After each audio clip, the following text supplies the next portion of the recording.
여러분 반갑습니다. 이제 오늘 그 말씀을 나눌 시간을 갖는데요. 오늘은 제가 8월 15일에 지난 8월 15일에 구원의 창시자라는 이름으로 특별 설교를 드린 적이 있습니다.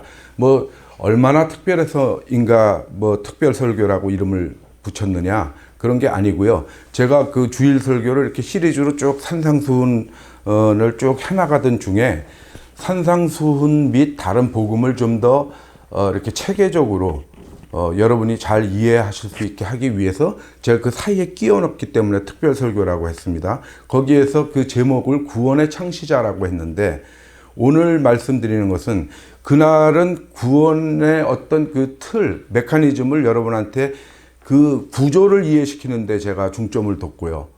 오늘은 거기에서 좀 어떻게 강론적으로 조금 더 강조할 부분들이 있어서 그것을 보완하는 시간을 갖도록 하겠습니다. 그래서 오늘은 마찬가지로 구원의 창시자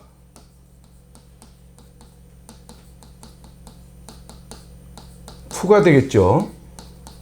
2편이 되겠는데, 이 큰 틀 속에서, 구원의 전체적인 틀 속에서 우리가 교회나 성전이나 예배 혹은 기도, 믿음 등등에 대해서 이 큰 틀 속에서 그 윤곽을 좀 이해를 하고 가는 것이, 지금 제가 주일 설교를 할 때 계속해서 교회, 성전, 예배 이런 식으로 요즘은 또 이렇게 하고 있습니다. 그거는 아주 자세히 하고 있습니다. 그러나 우리가 강론적으로 자세히 말씀을 나누다 보면은 이렇게 총론적인 큰 흐름 속에서 좀 이해하는 부분을 놓칠 수가 있거든요. 그래서 오늘은 그런데 이제 주안점을 두고 하겠습니다. 그래서 오늘 설교를 들으시는 분은 이 설교를 듣고 제가 그 구원의 창시자 1편을 한 게 동영상에 있으니까 그것을 한번 찾아보시도록 하고요. 미리 보신 분은 이게 그게 그 얘기 아니야? 뭐 도식도 똑같고 흐름도 똑같은데 그렇게 생각하지 마시고 오늘 얘기할 게 다른 부분이 많으니까요. 끝까지 좀 잘 경청해 주시면 감사하겠습니다. 그러면 구원의 창시자 2편을 시작을 하겠습니다.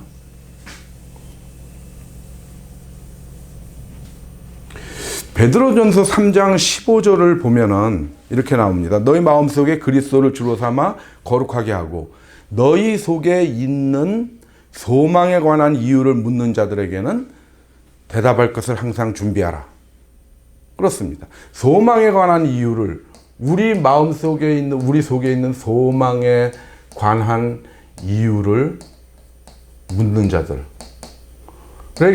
대답할 것을 항상 준비하라는 겁니다. 우리의 소망이 무엇입니까? 우리의 소망은 어떻게 이루어집니까? 그런 것들에 대해서 묻는 사람들한테 우리가 대답을 할 것을 준비해야 되는데, 그러면 우리가 먼저 잘 정리가 되어 있어야 됩니다. 오늘은 그것을 정리하는 시간을 갖도록 하는 것입니다. 여기에서 이유라는 말은 헬라어로 말씀이라는 말하고 똑같은 말을 쓰고 있습니다. 로고스라는 말을 쓰고 있습니다.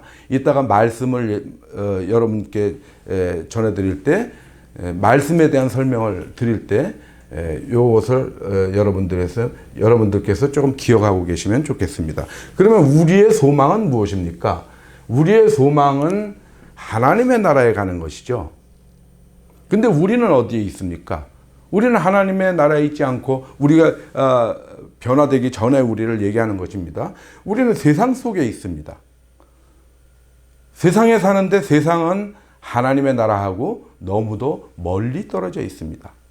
왜 그러냐면 세상은 이쁜 색깔로 테두리 쳤지만 결코 이쁘지 않은 악한 자 안에 처해져 있습니다. 그게 요한일서 5장 19절에 그렇게 돼 있죠. 우리는 하나님께 속하고 세상은 악한 자 안에 처한 것이며. 그래서 세상에 이렇게 사람들이 이렇게 있죠. 이렇게 있습니다. 이 사람들을 성경은 뭐라고 말씀하고 있냐 하면은 이 사람들을 옛사람이라고 얘기하고 있습니다. 에베소서 4장 22절이죠. 이 옛사람들의 상태는 어떻습니까? 너희는 유혹의 욕심을 따라 썩어져가는 구습을 따르는 옛사람을 벗어버리고 이렇게 얘기하고 있죠. 이 사람들의 특징은 욕심을 따른다는 것이죠. 이 사람들의 특징은 욕심, 썩어져가는 구습을 따르는 오래된 습관들, 우리가 교회 다니면서 또 세상에 살면서 당연히 그러리라고 생각했던 것들, 그런 것에 아주 인이 박혀 있는 그런 것들이 구습에 빠져 있다는 것이죠. 그런 상태죠. 그런 상태인 사람, 이 옛사람은 하나님의 나라에 갈 수가 없죠. 갈 수가 없습니다. 악한 자한테 둘러싸여 있는 상태 그대로 있는 겁니다. 그러면 우리가 성경은 뭐라고 얘기합니까? 에베소서 4장에서 계속 그렇게 얘기하고 있죠. 너희는 그 옛사람을 벗어버리고 새 사람을 입으라.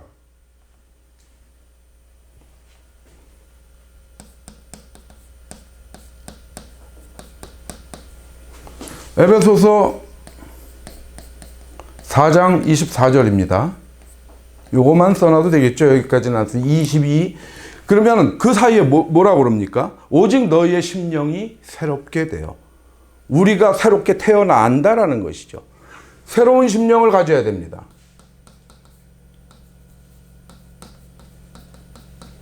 이게 23절입니다. 4장 23절.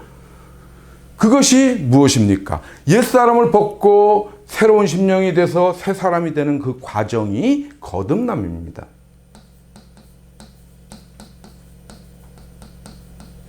그러면 새로운 심령은 어떤 심령입니까?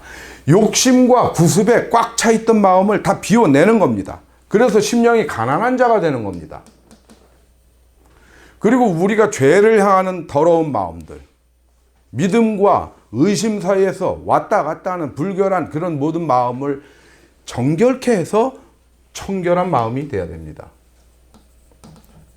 그래서 심령이 가난한 자는 복이 있나니 천국이 그들의 것이며 마음이 청결한 자는 복이 있나니 그들이 하나님을 볼 것임이라. 성경 산상수훈에서 그렇게 말씀하시죠. 예수님께서 하나님을 보려면 하나님 나라에 가야 되겠죠.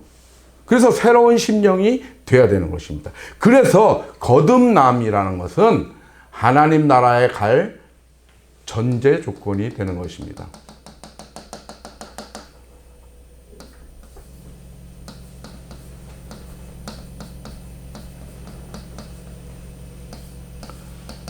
예수님께서 니고데모가 밤에 찾아와서 방문해서 물었을 때 뭐라고 얘기합니까? 내가 진실로 내게 이르노니 사람이 거듭나지 아니하면 하나님 나라를 볼 수 없느니라. 그래서 예수님께서 분명히 밝히고 있습니다. 거듭남은 하나님 나라를 갈 조건이다. 이렇게 얘기를 하고 있습니다. 그러면은 우리가 거듭나는 과정을 한번 보겠습니다. 하나님께서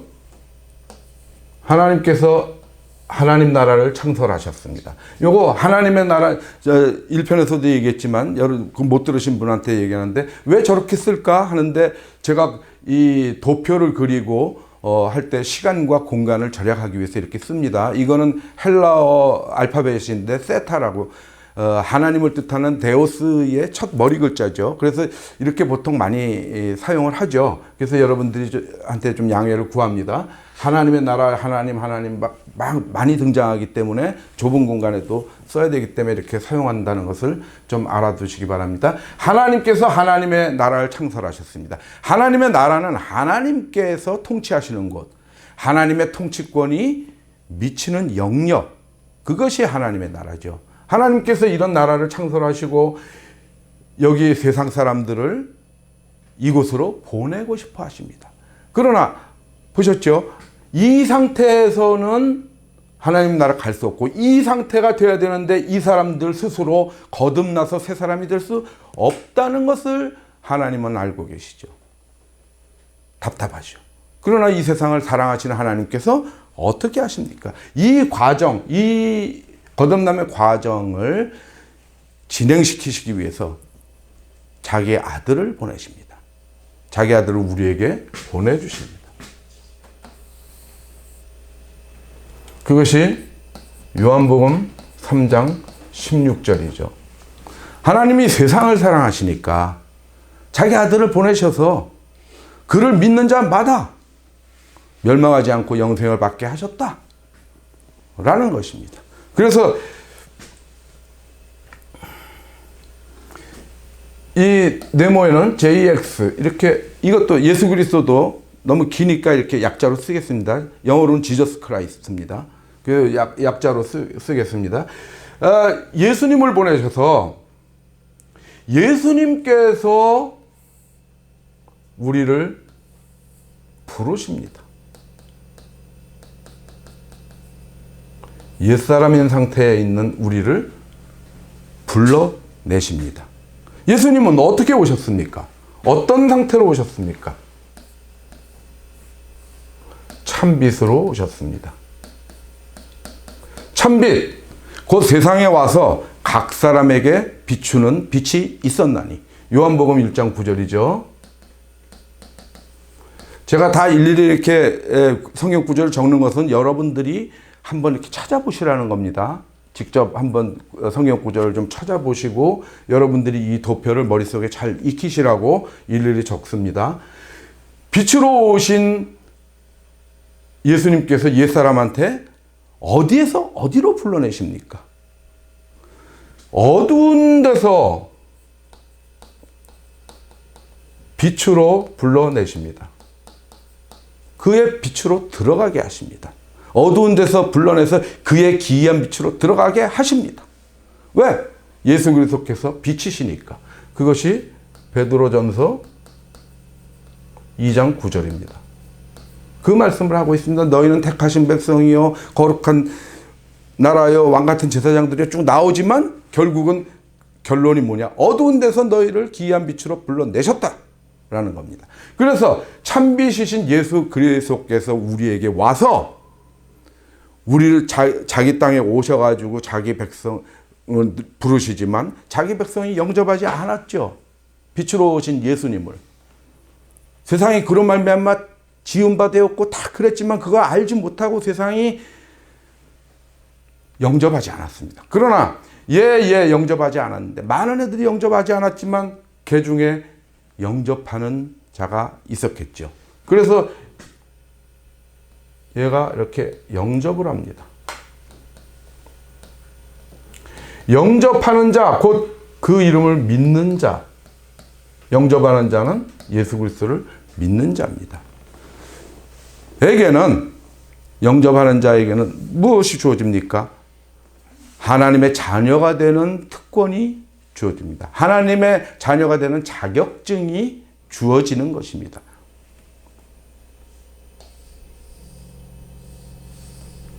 그것이 요한복음 1장 12절 말씀입니다. 그런데 하나님의 자녀,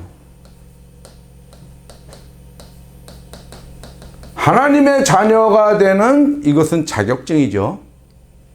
그러면 이 자격증을 딴 자가 하나님의 자녀로 인정받아야 되겠죠.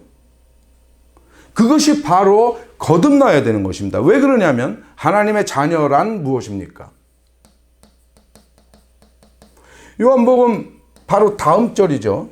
요한복음 1장 13절에 이는 혈통으로나 육정으로나 사람의 뜻으로 나지 아니하고 오직 하나님께로부터 난 자들이니라. 하나님께로부터 난 자라는 겁니다. 이 자는 아직까지 옛사람 육으로부터 난 존재죠. 그러면 이게 죽어야 됩니다. 이 옛사람을 죽이고 새 사람으로 하나님께로부터 태어나야 하나님의 자녀가 되는 것이죠. 당연하지 않습니까? 하나님한테서 나야 하나님의 자녀인 것이죠. 그러면은 거듭남의 과정을 거쳐야 된다는 것입니다. 반드시. 거듭나야 하나님의 자녀가 된다는 것입니다. 그러면 어떤 과정을 거쳐서 거듭나게 됩니까? 그냥 우리가 옛사람 상태에 있다가 갑자기 새 사람으로 퉁 이렇게 됩니까? 안 그렇죠. 방금 말씀드렸다시피 옛사람을 죽이는 과정이 필요합니다. 옛사람을 죽이고 새 생명을 얻는 과정이 필요합니다. 그것이 로마서 6장 4절의 말씀입니다. 그러므로 너희가 그리스도의 죽음과 합하여 세례를 받음으로 그와 함께 장사된다라는 겁니다. 이는 아버지의 영광으로 말미암아 그리스도로 죽은 자 가운데서 살리심과 같이 너희로 새 생명 가운데서 행하게 하려 하심이라. 너희가 먼저 예수 그리스도의 죽음과 합하여 장사되고 죽고 예수 그리스도의 사심과 같이 너희도 새 생명을 얻게 된다라는 것입니다. 그것이 무엇입니까? 예수 그리스도의 부활을 통과해야 된다라는 것입니다. 우리가 예수 그리스도의 죽음 속으로 들어가고 예수 그리스도의 부활로 같이 태어나야 된다는 것입니다. 그래서 예수 그리스도의 죽음과 합하여 세례를 받았다고 그랬죠.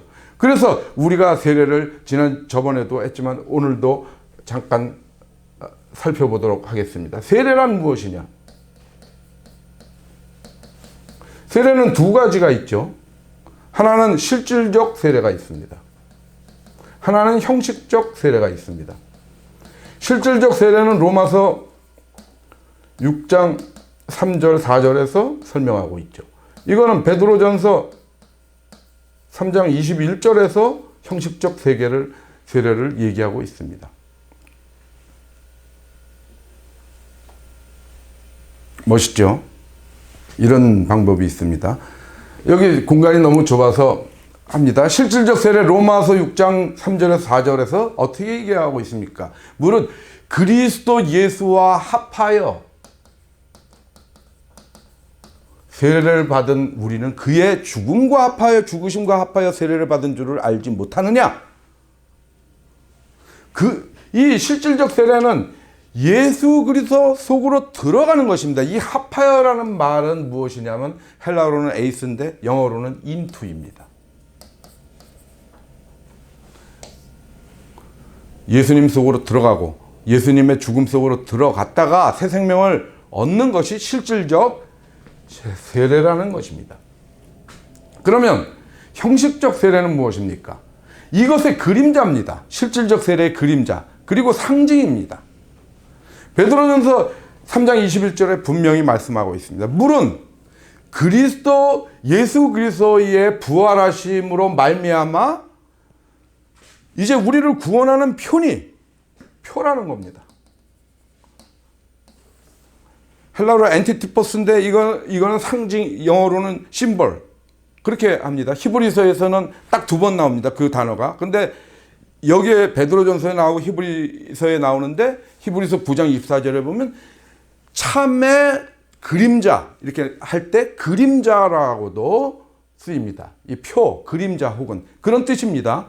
그러니까 실질적인 게 아니라는 것이죠. 실질적 세례의 어떤 상징이 물세례다. 물은 예수 그리스도께서 부활하심으로 말미암아 이제 너희를 구원하는 표니 곧 세례라. 이는 육체의 더러운 것을 제하여 버림이 아니요 하나님을 향한 선한 양심의 간구다. 이렇게 얘기하고 있습니다. 이것은 뭡니까? 하나님을 향하여. 형식적 세례는 향한 겁니다. 영어로 얘기하면 toward입니다. 무엇을 향하는 것입니다. 이것은 그 속으로 들어가는 겁니다. 실질적 세례는. 형식적 세례는 하나님을 바라보고 내가 하나님을 향한 삶을 살겠습니다 라고 맹세하고 언약하고 또 그 삶을 간구하는 것이 형식적 세례인 것입니다. 그래서 이것은 단 한 번 받는 것으로 족하고 이것은 무엇입니까? 이 실질적 세례는 매일 받아야 되는 겁니다. 매일 우리의 옛사람을 그리스도 안으로 들어가서 죽이고 매일 새 생명으로 다시 예수 그리스도의 부활과 함께 태어나야 되는 것입니다. 이것이 구원의 길로 가는 것입니다. 이것은 그냥 내가 구원에 가고자 하겠나이다 하는 맹세에 불과한 것입니다. 그래서 세례에 대해서 이렇게 말씀을 드렸습니다.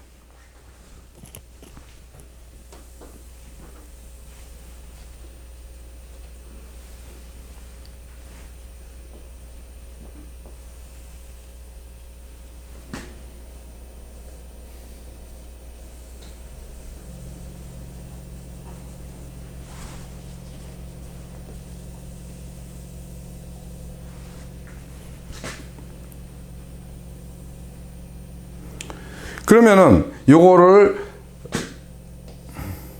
이 거듭남의 과정을 베드로전서 1장 3절에서 잘 정리해 주고 계십니다. 베드로전서 1장 3절에 어떻게 나옵니까? 주 예수 그리스도의 아버지 하나님을 찬송하리로다. 그의 많으신 긍휼대로. 영어 성경에서는 in his great mercy. 그의 크신 긍휼 안에서, 긍휼입니다, 이것이. 그의 크신 긍휼 안에서 이 거듭남의 과정이 이루어진다라는 것입니다. 하나님의 긍휼 안에서. 예수 그리스도를 죽은 자 가운데서 부활하게 하심으로 말미암아. 말미암아는 영어로 through. 무엇을 통과한다는 것입니다. 예수 그리스도, 긍휼 안에서 예수 그리스도의 부활을 통해서 우리를 거듭나게 하신다는 겁니다. 누가? 하나님께서. 그래서 우리 힘으로 거듭나는 것이 가능했다면 하나님께서 예수 그리스도를 보내실 필요가 없었던 겁니다. 그냥 옛사람인 상태에서 우리 스스로 우리 힘으로 새사람 되면 천국에 갈 수 있으니까. 그럴 힘이 없기 때문에 하나님께서 우리를 거듭나게 하셨다는 겁니다. 그리고 무엇입니까? 우리에게 산소망까지 주셨습니다. 산소망은 무엇입니까? 바로 그 다음 절에 나옵니다. 산소망은 유업입니다. 베드로전서 1장 4절이죠. 이건 뭐 1장 4절 이렇게 쓰겠습니다. 그냥 베드로 연결되니까요.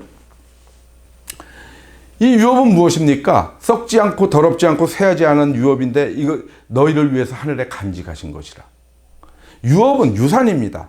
하늘에 있는 것을 우리가 상속하게 하는 권리를 주셨다라는 것이죠. 그래서 이것이 산소망입니다. 좋습니다. 그러면 여기까지 우리가 왔는데 이것을 하나님께서 우리를 거듭나게 하시는데 이것을 추동하는 힘은 무엇입니까? 이것을 하나님께서 거듭나게 하시는 그 힘은 무엇이겠습니까? 베드로전서 1장 23절에서 분명히 얘기해 주고 있습니다. 너희가 거듭난 것은 살아있고 항상 있는 하나님의 말씀으로 되었느니라. 말씀입니다. 말씀으로 됐다. 말씀은 무엇입니까? 원래 예수님은 어떤 분이십니까? 예수님의 존재는, 본질은 무엇입니까? 예수님은 말씀이십니다. 요한복음 1장 1절에 그 장엄한 문장 속에 그렇게 얘기하죠. 평론가들이 복음의 문서 중에 가장 장엄한 문장이다라고 얘기했죠. 태초에 말씀이 계시니라. 이 말씀이 하나님과 함께 계셨으니 그 말씀은 곧 하나님이시니라. 말씀이신 하나님이라는 겁니다. 이 말씀, 즉 말씀에 대해서 말씀을 드리면은 말씀이죠. 말씀은 헬라어로 이렇게 씁니다. 이거 아실 필요까지는 없죠. 로고스입니다. 이게 뭐냐면 영어 스펠로 쓰면 이렇게 되겠죠. 로고스. 이게 편하시죠, 여러분들? 여기에는 무슨 뜻이 있습니까? 이성, 원리, 이런 뜻이 포함이 되어 있는 겁니다. 헬라어의 로고스에도 똑같습니다. 말씀이라는 헬라어의 로고스도 똑같습니다. 그래서 이 말씀 안에서 모든 것이 창조되죠. 요한복음 1장 3절에 어떻게 되어 있습니까?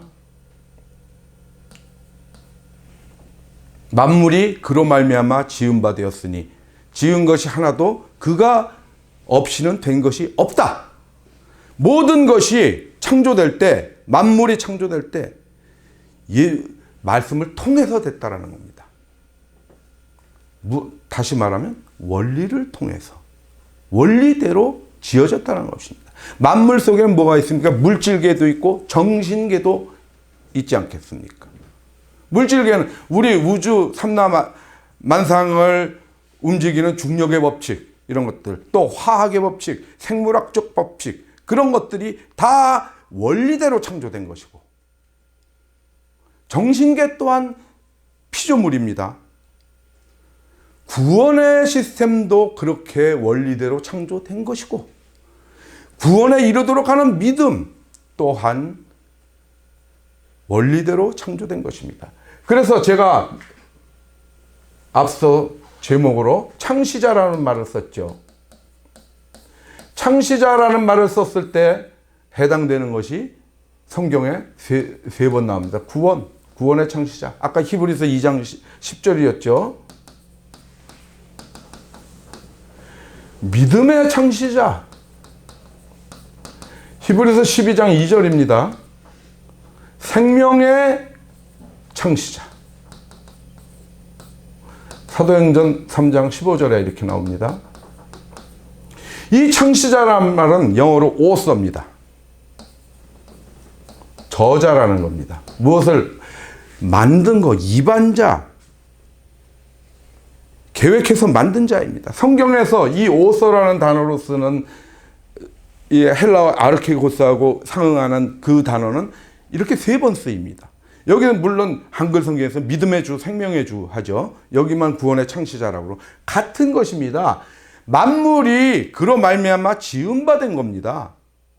이런 추상적 개념조차도 구원, 믿음 이런 것들이 말씀 속에서 창조된 것입니다. 그래서 지난 첫 번째 강론에서 말씀드리지 않았던 이 말씀에 관한 얘기를 제가 조금 더 보완해서 자세히 말씀드리고 있는 것입니다. 그러면 이것은 정신계겠죠? 이것은 정신계, 이것은 물질계 아니겠습니까? 그런 그 모든 것이 말씀을 통해서 창조되었다라고 하는 것입니다.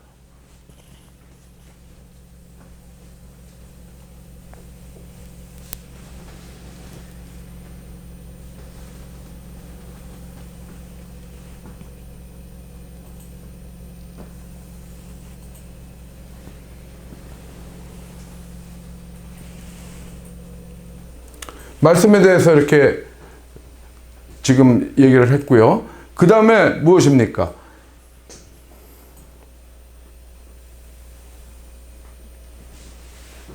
이 말씀은 제가 원리만 먼저 얘기를 했지만 첫 번째는 원리요. 두 번째는 이 원리 속에는 무엇이 들어가 있습니까? 힘이 들어가 있습니다. 실행하는 힘. 어떤 중력의 법칙이 있으면 그 법칙대로 움직이는 힘이 들어가 있죠. 이 말씀은 힘입니다.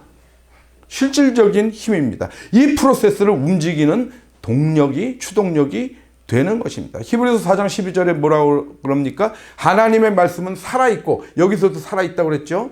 살아있고 항상 있는. 히브리서에서는 하나님의 말씀은 살아있고 활력이 있어서 활력이 있다는 겁니다. 그래서 좌우의 날선 어떤 검보다 예리하다.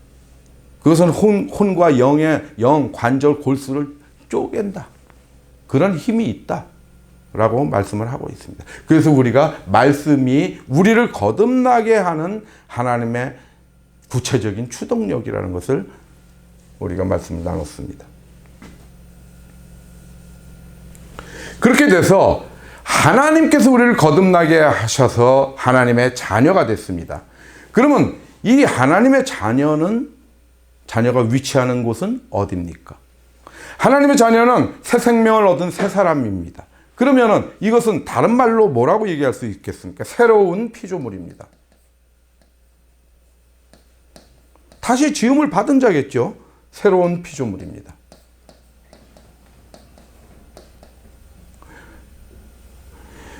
이 하나님의 자녀는 새 사람이면서 새 생명을 얻은 새로운 피조물인 하나님의 자녀는 바로 그리스도 예수 안에 있습니다.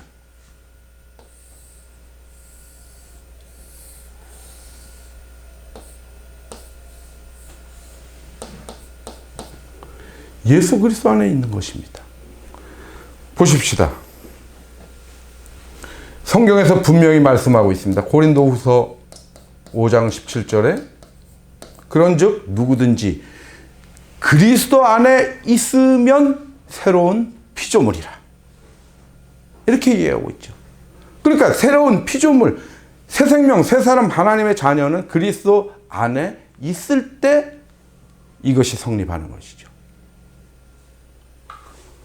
그러면 우리가 그리스도 예수 안에 있으면 우리가 어떤 결과를 얻게 됩니까? 하나님의 나라에 들어가게 됩니다. 하나님의 나라에 들어갈 두 번째 조건이 예수 그리스도 안에 있는 것입니다. 예수 그리스도 안에 우리가 있어야 하나님의 나라를 가게 됩니다. 그러면 예수 그리스도 안에 있는 삶, 예수 그리스도 안에 있어야 된다는 말을 우리가 무수히 합니다. 그러나 그 뜻을 정확하게 잘 모릅니다. 그것을 오늘 또 정리를 해봐야 되겠습니다. 그래야 우리가 그리스도 안에 있는 삶을 살아갈 수 있을 거 아닙니까? 그 의미를 정확히 알아야. 그렇죠? 그러면 그 전에 먼저 예수 그리스도는 누구인가? 예수 그리스도는 하나님이시죠. 하나님이십니다.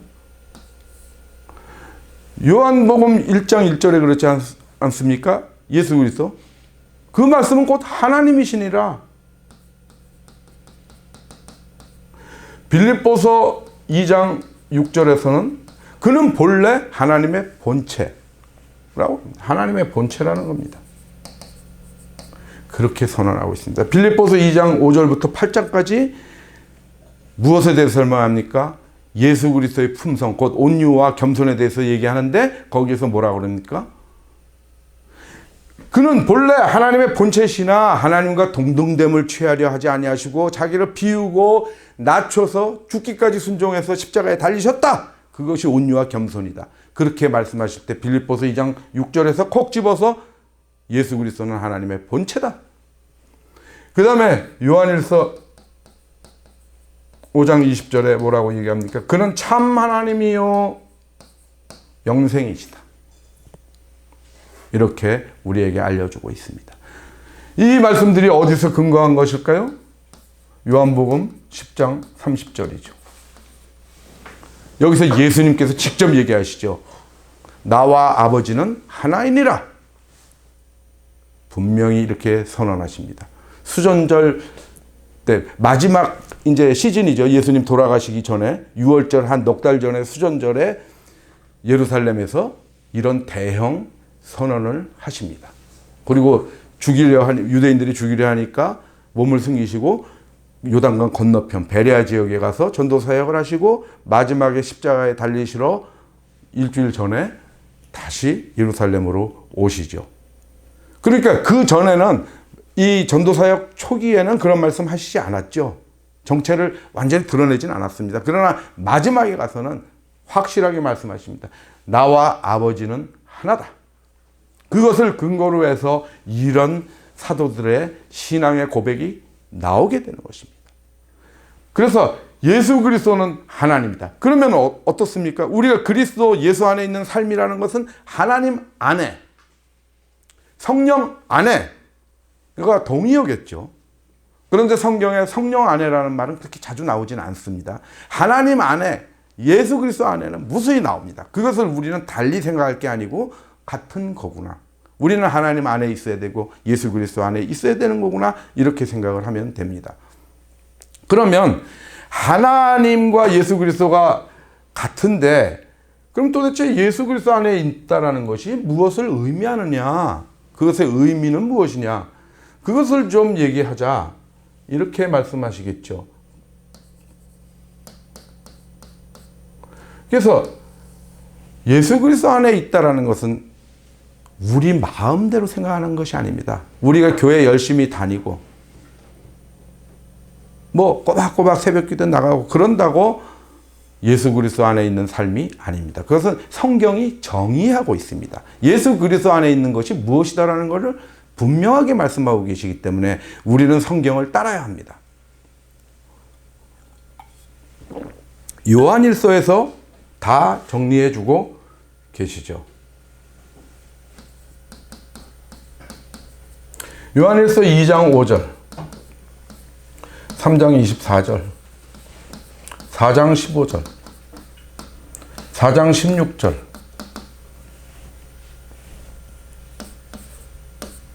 그래서 예수 그리스도 안에 있는 것이 무엇이냐라는 것을 정리해 주고 계십니다. 2장 5절에서는 누구든지 말씀을 지키는 자는, 누구든지입니다. 누구든지라는 말이 굉장히 중요합니다. 누구든지. 조건에 맞으면 누구든지 A면 B입니다. 진리는 항상 그렇습니다. 이것이 로고스 원리입니다. 열의 일명 없습니다. 조건이 맞으면 결과가 똑같습니다. 여러 말은 안 하겠습니다. 누구든지 말씀을 지키는 자는 하나님의 사랑이 참으로 그 속에서 온전하게 되었나니 우리가 이로써 그 안에 있는 줄을 아노라. 그 안에 있는 줄을 아노라. 그 안에, 하나님 안에 있는 줄을 알게 된다는 것입니다. 3장 24절은 뭡니까? 계명을 지키는 자는 누구든지 주 안에 거하고 주도 그 안에 거한다. 4장 15절은 뭡니까?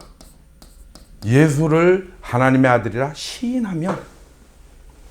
4장 16절은 무엇입니까? 사랑 안에 거하면.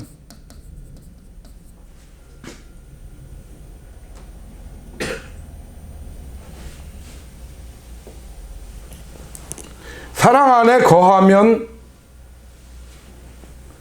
예수 그리스도 안에 있다는 겁니다. 하나님 안에 거한다는 것입니다. 그래서 보십시다. 요한 1서 4장 16절을 보면은 어떻게 나와 있습니까? 성경에 하나님이 우리를 사랑하시는 사랑을 우리가 알고 믿었노니 하나님은 뭐?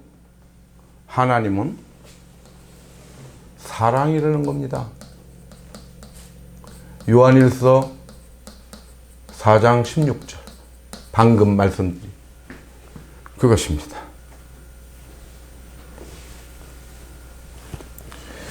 그러므로 하나님이 사랑이니까 당연히 사랑 안에 거하는 자는 하나님 안에 거하고 하나님도 그 안에 거하시겠죠. 하나님이 거하시는 곳은 무엇입니까? 하나님이 거하시는 곳. 여기 사랑 안에 거하면 그거 하나님 안에 거하고 하나님도 그 안에 거하신다고 그랬죠. 하나님이 거하시는 곳이 곧 성전입니다.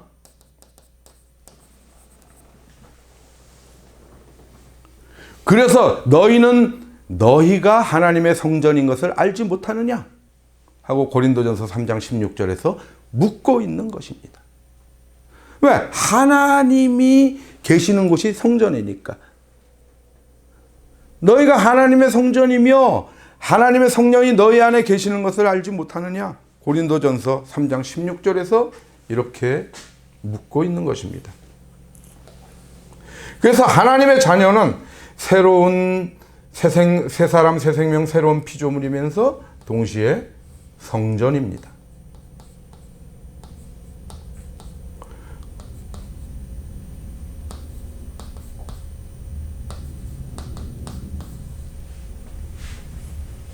우리는 성전이라는 걸 알아야 됩니다. 그러면 세 번째 조건이 있습니다. 하나님의 나라에 요걸 잠깐 말씀드리면 말씀 믿고로 계명이겠죠. 그냥 간단히 하면 믿고 시인하는 자는 계명을 지키겠죠. 계명은 사랑이죠. 사랑하겠죠. 예수 그리스도 안에 있는 자는 이런 삶을 사는 사람이 예수 그리스도 안에 있는 겁니다. 그럼 세 번째 조건이 또 있습니다. 하나님을 사랑하는 것입니다.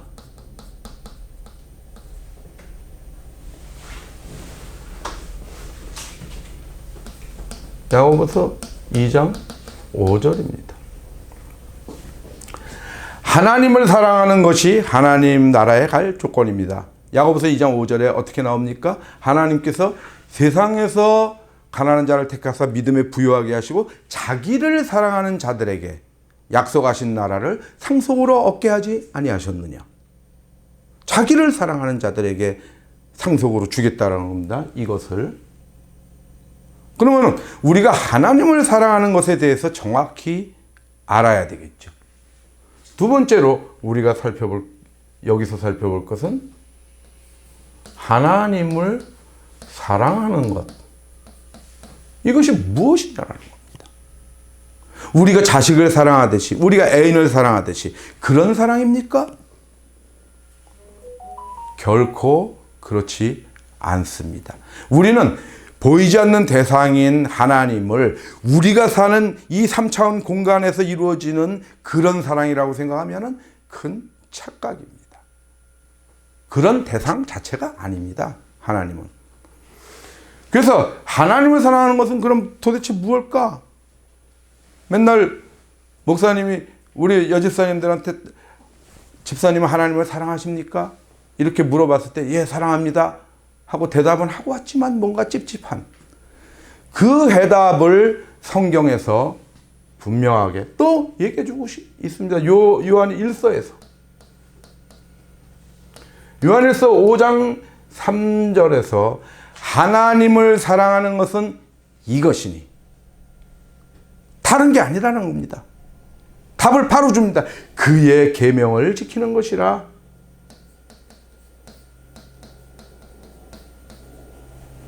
그의 계명들을 지키는 것이라. 그의 계명들은 무거운 것이 아니로다. 사족같이 그런 얘기를 쓰고 있습니다. 계명들을 지키라고 했습니다. 온갖 계명 다 어떻게 지킵니까? 그거 다 지켜야 됩니까? 지켜야 됩니다. 계명들이라고 했습니다. 선한 계명들은 다 지켜야 됩니다. 쓸데없는 우리 구원과 관계없는 계명들이 구약 속에 많이 있지요. 그러나 그 속에서도 선한 계명들이 있습니다. 내 부모를 공경하라, 살인하지 마라, 간음하지 마라, 이런 것들 다 지켜야 됩니다. 그런데 요한일서 3장 23절에서는 이렇게 얘기하고 있습니다. 요한 1서죠.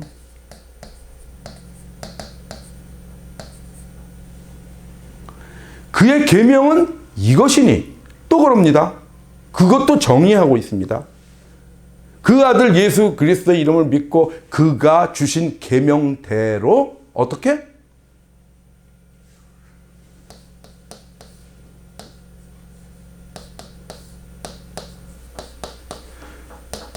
서로 사랑할 것이니라. 그러면 어떻게 됩니까? 서로 사랑하라가 하나님의 계명이라는 겁니다. 하나님을 사랑하는 것은 그의 계명들을 지키는 것이라고 했습니다. 그러면 이것은 계명은 단수고 이것은 계명들은 복수입니다. 어떻게 해결해야 됩니까? 그것이 로마서 어떻게 됩니까? 13장 9절에서 10절로 해결이 됩니다. 9절에서 뭐라고 얘기합니까? 간음하지 마라, 살인하지 마라, 도둑질하지 마라, 탐내지 마라. 그 외에 어떤 다른 계명이 있을지라도, 많은 계명이 있을지라도 내 이웃을 내 자신과 같이 사랑하라 라는 이 말씀 속에 다 들었느니라. 그것이 13장 9절입니다. 10장은 뭐라고 얘기합니까? 사랑은 이웃에게 악을 행하지 아니하나니 그러므로 사랑은 율법의 완성이다. 이 사랑, 서로 사랑하는 이 말 속에 모든 선한 율법이 다 들어있다라는 거죠. 모든 선한 계명이 다 들어있다라는 겁니다. 너네가 그 계명을 시시콜콜이 다 외울 필요 없다라는 겁니다. 너네가 내 이웃을 내 자신과 같이 사랑하는 마인드만 가지고 있다면 그 모든 계명들을 너희가 따로 외울 필요가 있겠느냐? 다 이루어지지 않겠느냐라는 것입니다.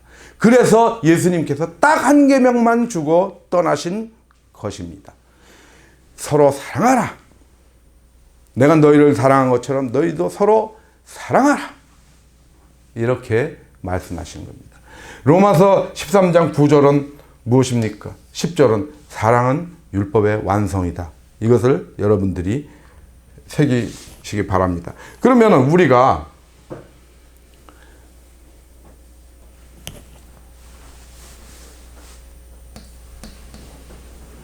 방법을 한번 따져봐야 되겠습니다. 하나님을 사랑하는 것, 서로 사랑하는 것. 이게 이퀄이라는 거는 여러분들이 이제 아시겠죠? 서로 사랑하는 것이 하나님을 계명을 지키는 거고, 그것이 계명을 지키면 하나님을 사랑하는 것이니까요. 그러면 어떻게라는 얘기가 나옵니다. 그 답을 마태복음 22장에서 제시하고 있습니다. 마태복음 22장 37절에서 40절까지 내 마음을 다하고 목숨을 다하고 뜻을 다하여 하나님을 사랑하라는 겁니다. 그 방법입니다. 그것은 하나님을 사랑한다는 게 정의가 아니고 하나님을 사랑하는 것은 이것인데 그것을 어떻게 하느냐? 내 마음을 다하고 목숨을 다하고 뜻을 다해서 사랑하는 의지적입니다. 의지적 사랑입니다. 하나님을 사랑하는 것은 여기서 얘기하는 건 의지를 가지고 하는 겁니다. 우리가 보통 세상에서 누구를 사랑할 때 마음을 다하고 목숨을 다하고 뜻을 다해서 합니까? 그렇지 않지 않습니까? 그런데 왜 하나님은 그렇게 해야 됩니까? 그의 계명을 지키는 것이 하나님을 사랑하는 거기 때문에 우리가 노력해야 된다는 겁니다. 의지를 가지고. 그러면 서로 사랑하라는 방법이 무엇입니까? 둘째도 그와 같은데, 하나님을 사랑하는 것과 같은데, 내 이웃을 내 자신과 같이 사랑하라는 겁니다. 내 자신처럼.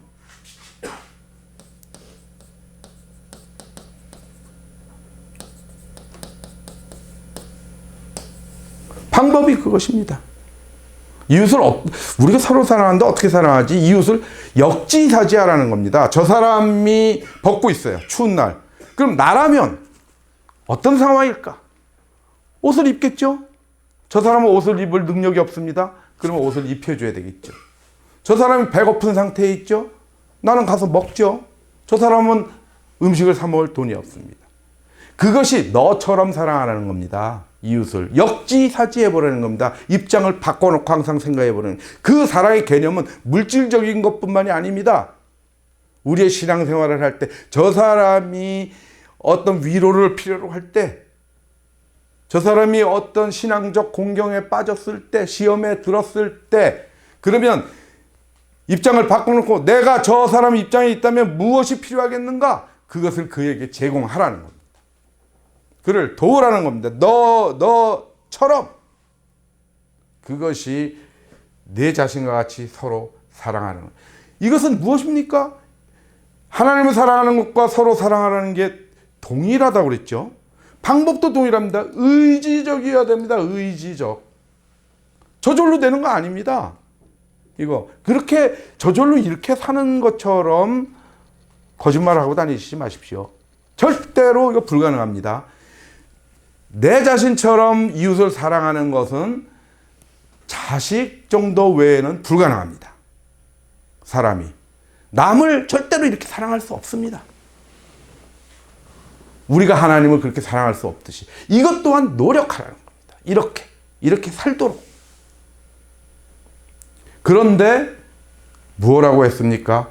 그 계명들 그렇게 사는 것이 무거운 것이 아니다. 이렇게 말씀하고 있습니다. 왜 무거운 것이 아니겠습니까? 심리학자들이 그러죠. 어떤 자기가 보람을 느낄 때 가장 행복한 상태가 된다고 그럽니다. 뭐 돈이 많고 그런 것보다도. 그런데 그 보람 중에서 가장 큰 보람은 무엇이냐? 남을 도울 때라고 그럽니다. 남에게 내가 필요한 존재가 되었을 때 가장 큰 보람을 느낍니다. 그러면 가장 행복한 상태가 되겠죠.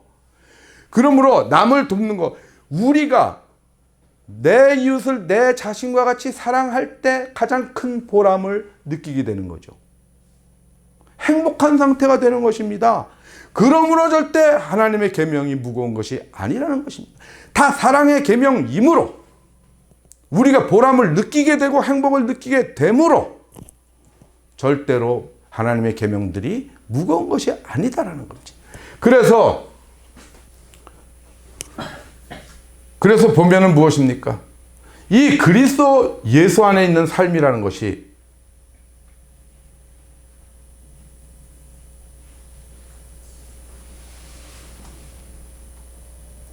아까 그랬죠. 하나님 안에 있는 것과 그리스도 예수 안에 있는 것과 성령 안에 있는 것과 같은 것이라고요. 그러면 우리가 성령 안에 있다고 해봅시다. 성령 안에 있는 것은 무엇입니까? 성령 안에 있는 것은 의와 평강과 희락입니다. 하나님 나라는 먹는 것과 마시는 것이 아니요 오직 성령 안에 있는 의와 평강과 희락이라. 그것이 로마서 14장 17절에 분명히 그렇게 얘기하고 있습니다. 그러므로 우리가 이렇게 사는 삶은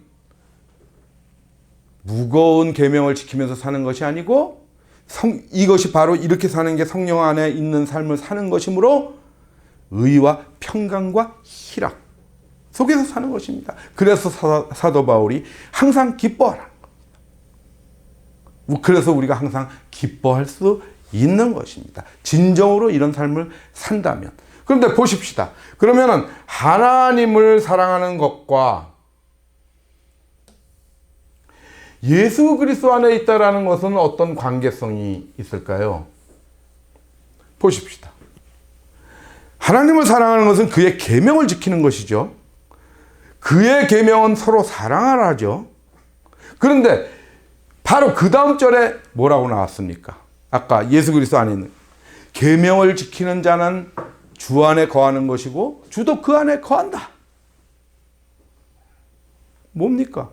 이것이 이퀄이라는 얘기입니다. 같다라는 것입니다.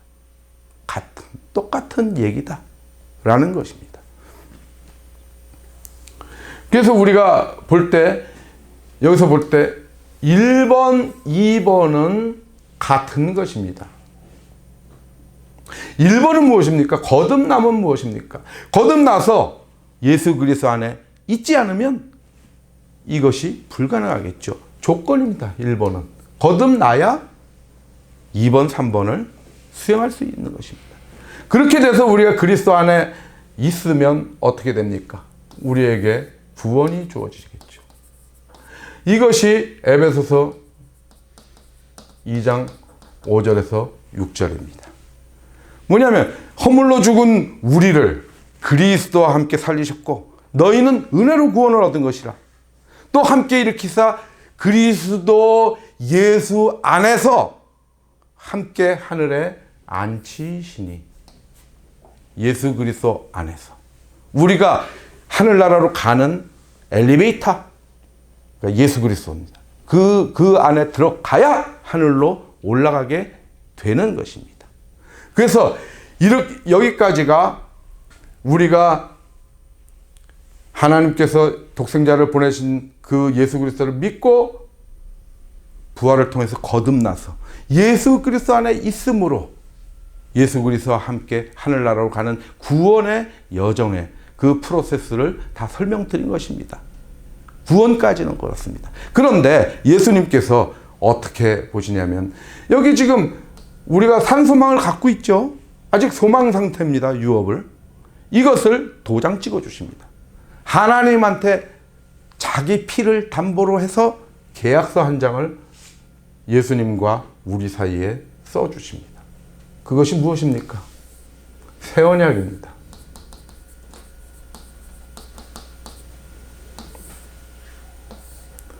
새 언약은 예수 그리스도께서 중재하시고 하나님과 성도 사이에 맺는 것입니다. 그것이 히브리서 9장 15절의 말씀입니다. 그는 새 언약의 중보자다. 새 언약의 중보자시니 첫 언약 때에 지은 죄에서 속량하려고 죽으사 자기를 죽이셔서 새 언약을 맺게 하시는 거죠. 부르심을 입은 자로 하여금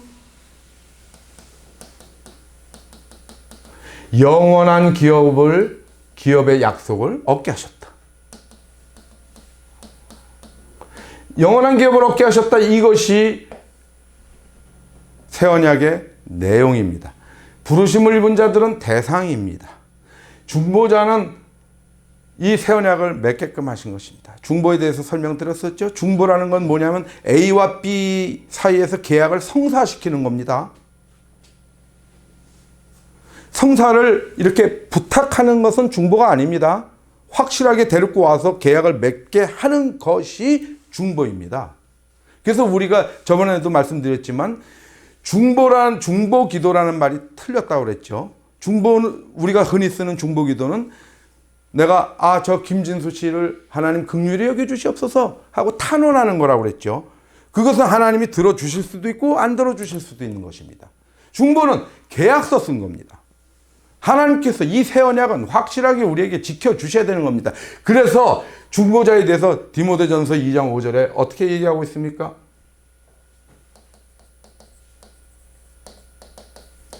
하나님은 한 분이시요 하나님과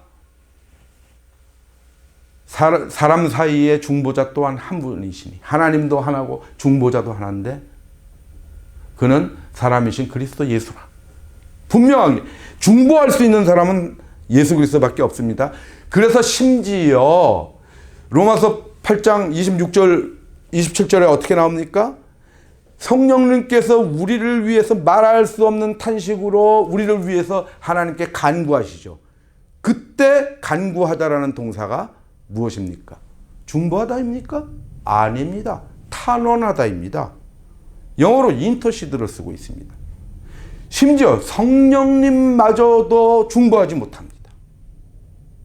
예수 그리스도가 중보의 주체자입니다. 언약의 주체자는 당사자는 하나님과 부르심을 입은 자들입니다.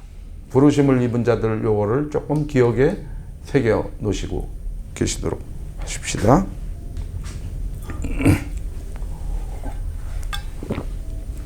그러면 이렇게 그리스도 예수 안에서 은혜로 구원을 받고 영원한 기업의 약속을 확실히 계약서의 도장까지 찍은 우리는 하나님께 드릴 게 있겠죠. 우리가 이만큼 받았습니다. 그런데 딱 하나 있습니다. 우리가 하나님께 물질을 드립니까? 무슨 건축헌금, 무슨 11조, 주일헌금, 이런 것들이 하나님께 드려지는 헌금입니까? 바치는 것입니까? 하나님이 그런 거 좋아하실까요? 아니, 물론 남을 돕기 위해서 쓰이는 거라면, 그 사랑의 표시로 쓰이는 연보라면 하나님께서 기쁘시게 생각을 하시겠죠. 그러나 기쁘시게 생각하시는 거지 기쁘게 받으시는 것은 아닙니다. 우리는 하나님께 드릴 것이 딱 한 가지밖에 없습니다. 우리 몸을 바치는 겁니다.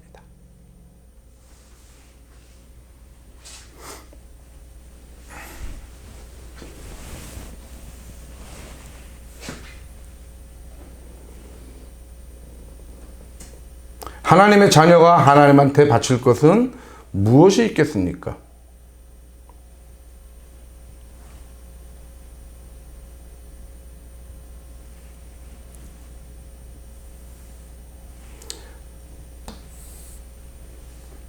그것은 영적 예배입니다.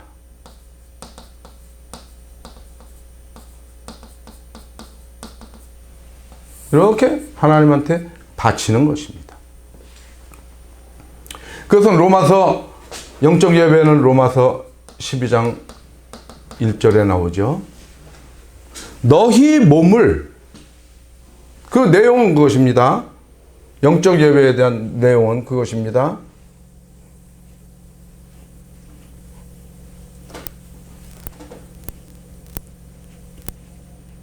영적 예배에 대해서 말씀드리고 있습니다. 너희 몸을 하나님께서 기뻐하시는 거룩한 산 제물로 드리라. 그것이 너희가 드릴 영적 예배니라. 사도 바울이 이렇게 말씀하고 계십니다. 그러면 이것을 한번 살펴봐야 됩니다. 너희 몸은 무엇입니까? 우리 몸은 무엇입니까? 우리 몸 속에 누가 계십니까? 아까 뭐라고 그랬습니까? 사랑 안에 거하는 자는 하나님 안에 거하고 하나님도 그의 안에 거하느니라 그랬죠. 고린도전서 3장 16절에 뭐라고 그럽니까? 너희는 너희가 하나님의 성전인 것과 너희 안에 하나님의 성령이 계시는 것을 알지 못하느냐? 그렇습니다. 고린도전서 6장 19절 20절에는 뭐라고 그럽니까? 너희 몸이 성령의 전이다. 그러므로 너희 몸으로 하나님께 영광을 돌리라. 너희 몸을 산제물로 바치라와 너희 몸으로 하나님께 영광을 돌리라가 무슨 차이가 있습니까? 똑같지 않습니까? 이것이 성전이기 때문에 그런 것입니다. 그래서 하나님이 기뻐하시는 것입니다. 이것이. 봅시다. 그러면은 우리가 어떻게 제물이 될 수 있습니까?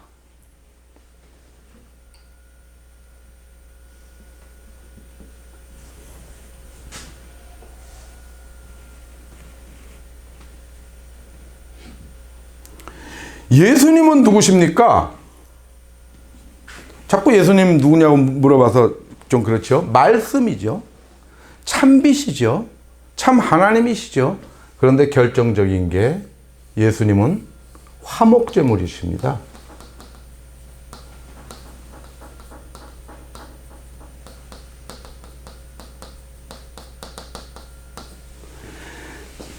사랑은 여기 있으니 너희가 하나님을 사랑한 것이 아니요. 충분히 말씀드렸죠. 하나님이 너희를 사랑하사 너희 죄를 속하기 위해서 화목제물로 그 아들을 보내셨음이라. 성경에서 분명히 그렇게 말씀하고 있습니다. 화목제물로 오신 것입니다. 하나님과 우리 사이를 화목하게 하시기 위해서 예수 그리스도께서 제물로 십자가에서 달려 돌아가신 것입니다.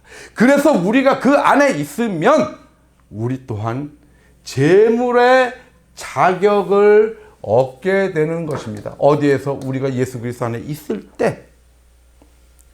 우리가 어떻게 거룩하다는 소리를 듣습니까? 이것 또한 예수 그리스도 안에 있을 때 거룩해지는 것입니다. 거룩함은 무엇입니까? 숭고함입니다. 그것은 사랑이 가장 숭고한 가치요. 그래서 본질이 사랑이신 하나님이 거룩한 것이고, 그 사랑을 남김없이 자기 몸을 내어 돌아가실 때까지 사랑을 베풀고 실천하고 우리에게 본을 보여주신 예수 그리스도가 거룩한 것이며, 그 안에 있을 때 우리가 거룩해지는 것입니다. 그렇게 해서 거룩한 산제물이 되는 것인데, 산제물, 제물은 다 죽은 상태로 바쳐지죠. 그러나 여기서 산제물로 바치라고 그랬습니다. 너희의 몸을 칼로 베서 바치라는 게 아니고 너희가 이 안에 있는 삶이 제물이라는 것입니다. 너희가 그리스도 예수 안에 있는 삶을 살 때 너희가 거룩한 산제물이 된다는 것입니다. 그것을 너희의 삶을 바치라는 겁니다. 그것이 거룩한 산제물입니다. 그것을 기뻐하시는 겁니다. 하나님께서. 그래서 하나님이 기뻐하신다는 건 하나님 받기를 원하신 거죠. 대접받기를 원하신 겁니다. 그러면 어떻게 해야 됩니까? 하나님이 우리한테 대접받기를 원했어요. 거룩한 산제물을. 그래서 먼저 화목제물로 주신 겁니다. 그것이 무엇입니까? 마태복음 7장 12절입니다.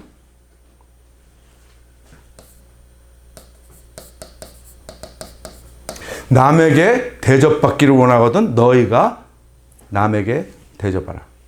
대접받기를 원하는 대로. 황금률입니다. 황금률.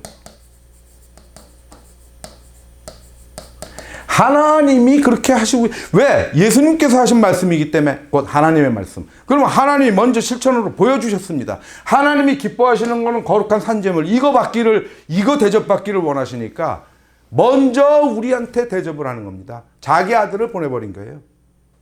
화목제물.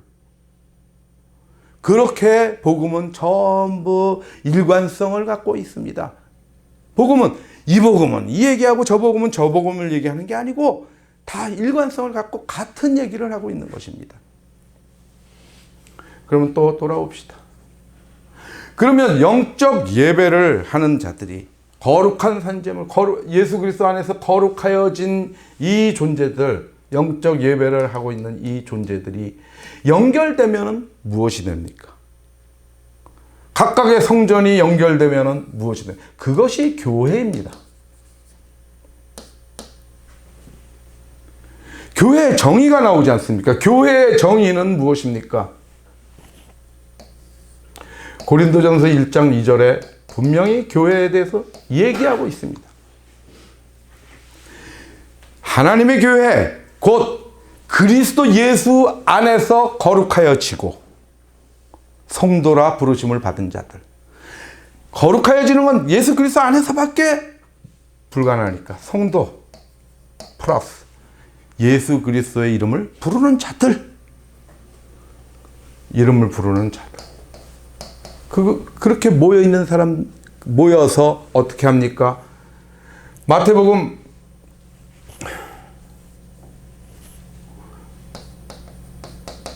18장 20절에는 뭐라고 합니까? 이 사람들이 모여서 두세 사람이 내 이름으로 모인 곳에 내가 너희와 함께 있겠다. 그것이 교회입니다. 아무리 숫자가 적어도 이렇게 거룩하여진 상태의 성도들이 두세 사람이라고 할지라도 내 이름으로 모여서 하나님의 일을 하겠다라고 모인 그곳이 교회다 라는 겁니다. 수십만 명 모이고 거창한 건물 세우고 거기에 하나님이 계시지 않으면 그것은 교회가 아니다, 성전이 아니다라는 것입니다. 교회의 정의가 분명히 그렇다라는 것을 여러분들은 아시기 바랍니다. 그러면 여기까지 말씀드렸습니다. 조금 남았습니다. 이제 조금만 더 힘을 내서 가시도록 하겠습니다. 이제 마지막으로 하나님의 자녀가 세상에 대해서 할 일이 있습니다.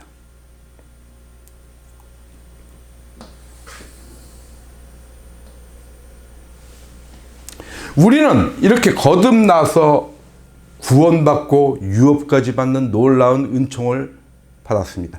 그러나 아직 예수 그리스도를 영접하지 않은 이 친구들은 어떻게 할 겁니까? 그냥 놔둘 겁니까? 이들이 우리 부모면 어쩔 거고, 우리 사랑하는 형제, 자식이면 어떻게 할 겁니까? 우리만 구원돼서 아이고 나만 구원받았으면 됐지, 이걸로 끝날 겁니까? 그러면 안 되죠. 이들에게 가서 우리가 해야 할 일이 있습니다. 왜? 하나님께서 너 하나 사랑해서 예수 그리스도를 보내셨다, 그렇게 얘기했습니까? 하나님이 세상을 이처럼 사랑했다라는 건 아닙니까? 그러므로 너도 사랑했지만 얘 다 사랑한다. 하나님은 얘들도 다 구원하고 싶어 하십니다. 이 구원의 사이클에 태우고 싶어 하십니다. 우리가 가야 되는 겁니다. 그것이 바로 선한 싸움입니다.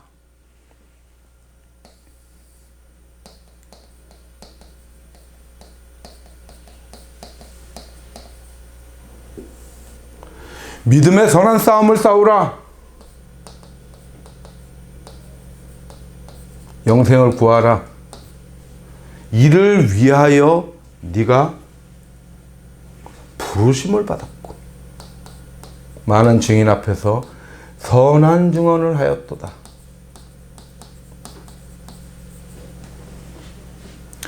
선한 싸움의 내용은 선한 증언이고, 누가? 이를 위해서 우리가 부르심을 받았다는 겁니다. 이를 위해서 부르심을 받았으므로 우리의 의무입니다. 그래서 예수님께서 마지막에 하늘로 올라가실 때 마태복음 맨 마지막 28장 19절 20절에서 뭐라 그러면, 너희는 가서 모든 민족으로 제자를 삼아라. 세례 주고 내가 분부한 모든 것을 가르쳐 지키게 해라. 명령하시는 겁니다. 선한 싸움은 이를 위해서 선한 증언을 하기 위해서 우리가 부르심을 받았다는 겁니다. 어둠에서 빛으로 왜 불러내셨습니까? 어둠에서 불러내서 빛으로 들어가게 하신 것은 어둠에서 불러내서 그의 기이한 빛으로 들어가게 하신 이의 아름다운 덕을 선포하게 하려 하심이라. 목적이 있는 것입니다. 선포하고 선한 증언을 하게 하시는 것입니다. 이것을 위해서 우리를 부르신 거고, 그 부르심을 입은 자들에게 영원한 기업의 약속을 하신 것이 새 언약입니다. 아까 그랬죠. 부르심을 입은 자로 하여금 영원한 기업의 약속을 얻게 하셨다고. 그렇게 다 연결이 되고 있죠. 그러면 선한 싸움을 우리가 합니다.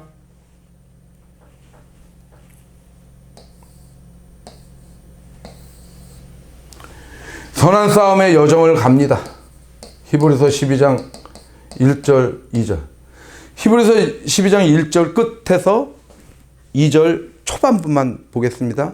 인내로서 우리에게 당한 경주를 하며 1장 마지막이죠.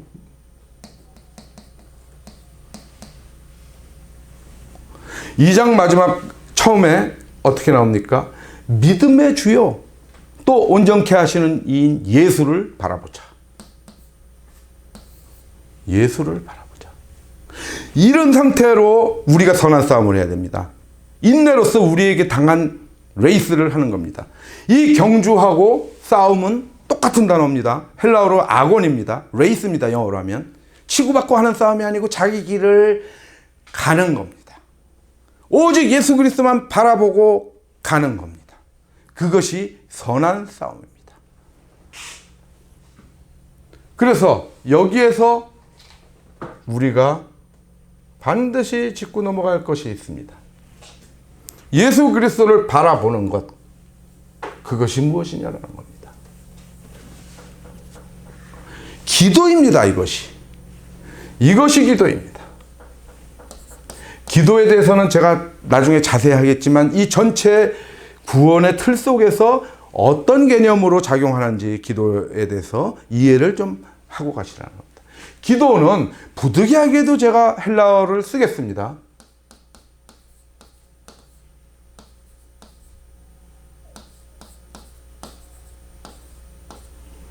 프로시코마이라고 그럽니다. 이거에 해당하는 영어가 없습니다. 이거 플러스 유코마입니다. 이것은 뭐냐면 무엇을 향하여입니다. 이 유코마이는 원하다라는 겁니다. 무엇을 향하여 가기를 간절히 원하는 것이 기도입니다. 예수 그리스도를 바라보고 그를 향해서 가는 것이 기도입니다. 우리의 삶이 예수 그리스도 안에 있는 삶을 살면서 하늘나라로 향하고 있는 것 자체가 기도입니다. 그래서 사도 바울이 쉬지 말고 기도하라 이렇게 우리에게 당부할 수 있었던 것입니다. 우리가 우리의 욕심을 위해서 하는 기도, 우리의 사업을 위해서, 우리의 건강을 위해서, 우리의 자녀를 위해서 하는 기도를 쉬지 않고 할 수 있겠습니까? 숨도 안 쉬고? 불가능하죠. 이것이 우리가 계속해서 하늘 예수 그리스도를 바라보면서 가는 삶 자체가 기도이기 때문에 그 삶을 너네가 끊기지 않고 계속해서 가라 이겁니다. 그래서 쉬지 말고 기도하라 이렇게 말씀하고 계시는 것입니다. 그것이 기도인 것입니다. 기도의 본뜻입니다. 그리고 우리 보고 구하라, 간구하다 그런 거는 단어가 다릅니다. 예수님께서 너희는 이렇게 기도하라. 예수님께서 겟세마네 동산에 가서 기도하실 때 다 프로시코마입니다. 다 하나님을 향하고 그거 간절히 원하는 것입니다. 이 세상의 것은 방향이 다릅니다. 아래로 향하고 있는 것이 아니고 기도는 오직 하늘나라, 오직 하나님, 오직 예수 그리스도를 향하고 있는 것이 기도인 것입니다. 그것이 우리를 영생으로 이끌어 주시는 것입니다. 그래서 이런 길을 간 여정 속에서 사도 바울이 이렇게 고백합니다.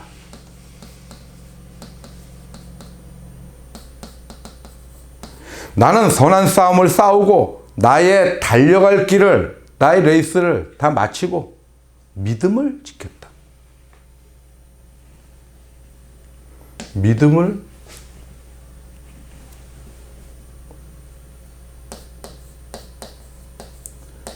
지켰어.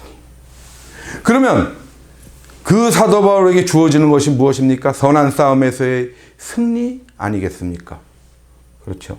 승리가 돌아옵니다. 그것은 반드시입니다. 믿음을 지킨 자에게 돌아오는 승리. 그것이 요한일서 5장 4절에 분명히 얘기하고 있습니다. 하나님께로 난 자마다, 하나님의 자녀죠. 세상을 이기느니라. 하나님의 자녀는 세상을 이긴다. 승리는 이것이니, 세상을 이기는 승리는 이것이니 또 정의하고 있습니다. 승리란 무엇이냐? 우리의 믿음이니라. 우리의 믿음이 승리라는 것입니다. 사도 바울은 믿음을 지켰죠. 믿음이 우리의 승리죠. 그러면 사도 바울은 선한 싸움에서 승리한 자입니다. 왜 믿음이 승리일까요? 믿음은 무엇입니까? 믿음에 대해서 잠깐 봐야 됩니다. 오늘은 살짝 다 정리를 좀 해야 되기 때문에 그렇습니다. 여러분들 좀 힘드시더라도 견디시기 바랍니다. 믿음은 무엇이냐? 믿음이 정적인 것이냐? 우리 뇌 속에, 우리 가슴 속에 잠들고 있는 것이냐? 아닙니다. 믿음은 일하는 것입니다. 동적인 개념입니다. 철저히 이것은 동적인 개념입니다. 정적인 것이 아닙니다. 갈라디아서 5장 6절에 이렇게 나옵니다. 그리스도 예수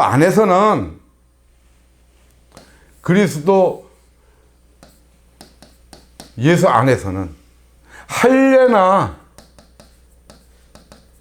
무할례나 효력이 없으되 사랑으로서 역사하는 믿음뿐이니라. 이렇게 얘기하고 있습니다. 사랑을 통해서 사랑이죠. 사랑을 통해서 역사하는 믿음뿐이라는 겁니다. 이 할례는 무엇입니까? 율법이죠. 유대인의 율법. 무할례는 무엇입니까? 이방인의 철학, 윤리 이런 것들 다 소용없다는 겁니다. 다 배설물 같다는 겁니다. 오직 사랑을 통해서 역사하는 믿음이 일한다는 겁니다. 에너르게오, 에너지의 어원이 되는 에너르게오, 일한다라는 겁니다. 활력 있게 일한다는, 믿음이 일한다는 겁니다. 그래서 요한복음 그걸 잘 정리한 게 요한복음 2장 9절이죠. 하나님께서 보내신 자를 믿는 것이 하나님의 일이다. 믿음과 일을 등치시켜 놓고 있습니다. 정확한 개념입니다. 그것 때문에 로마서에서 믿음으로 의롭다 하심을 받는다. 야고보서에서 행함으로 의롭다 함을 받는다. 라는 그 대충도를 요한복음 6장 29절이 해결하고 있고 갈라디아서 5장 6절이 그것을 해결해 주고 있는 것입니다. 믿음은 사랑을 통해서 일을 합니다. 그래서 이것이 때로는 긍휼로 나타나고 때로는 위로로 나타나고 때로는 화평케 하고 때로는 구제하고 때로는 연보하고 등등등등 선한 윤리들이 발현되는 것이겠죠. 사랑을 통해서 믿음이 일하는 겁니다. 그래서 이 모든 것들, 사랑으로부터 나온 모든 것들로 어떻게 합니까? 세상을 이기는 겁니다. 십자군처럼 칼 들고 쳐들어가서 이기는 거 절대로 선한 싸움 아닙니다. 선한 싸움에서 이기는 것은 이렇게 사랑을 통해서 역사하는 믿음으로 거기에서 나오는 모든 사랑의 산물로 세상을 이겨나가는 것입니다. 세상의 악을. 그러면은 세상을 둘러싸고 있던 악한 자의 울타리가 벗겨지는 것입니다. 그것이 승리인 것입니다. 그러면은 승리한 우리는 무엇을 얻게 됩니까? 마지막입니다. 의의 면류관입니다. 디모데후서 그 다음 절이죠. 4장 8절입니다. 이제 내가 믿음을 지켰으니 이제 후로는 나를 위하여 의의 면류관이 예비되어 있으므로 그날에 주 곧 의로우신 재판장이 내게 주실 것이며 나뿐만 아니라 주의 나타나심을 사모하는 모든 자에게 도니라. 사도 바울뿐만이 아니라 예수 그리스도를 바라보고 믿음의 주여 온전케 하시는 예수를 바라보고 그가 우리를 위해서 준비해 주신 의의 면류관을 기다리며 소망하면서, 그것이 무엇입니까? 하늘의 유업이죠. 의의 면류관, 이거 같은 것이요. 선한 싸움을 완전히 끝냈을 때 부르심을 입은 자들에게 약속하신 것, 이를 위해서 부르심을 받은 자들, 그들이 승리했을 때 의의 면류관, 영원한 기업의 약속, 하늘에 있는 유업을 우리가 받게 되는 것입니다. 그것이 우리가 구원받고 우리가 예수 그리스도의 구원의 여정 속에 같이 합류해서 세상을 구원해내는 그런 모든 과정입니다. 우리 성도의 여정인 것입니다. 오늘 말씀은 여기까지 드리도록 하겠습니다. 잠시 하나님께 기도드리겠습니다. 아버지 하나님 감사합니다. 우리가 예수 그리스도를 영접하고 거듭나서 예수 그리스도 안에서 구원받는 이런 여정의 구원의 구조를 한번 살펴보는 시간을 갖도록 도와주심을 감사합니다. 아버지 하나님, 우리가 내 이웃을 내 자신과 같이 사랑하는 삶, 그 말을 잊지 않게 해주시옵소서. 곧 하나님을 사랑하는 것, 예수 그리스도 안에 있는 삶을 산다는 것, 그것을 잊지 않게 해주시고 그 삶을 살 수 있도록 언제나 인도해 주시고 그 길에서 이탈하지 않도록 동행해 주시고 우리가 연약하여 쓰러질 때 우리에게 힘을 더하여 주시옵소서. 예수 그리스도 이름으로 기도드렸습니다. 아멘. 경청해 주신 여러분 감사합니다. 오랜 시간이었죠.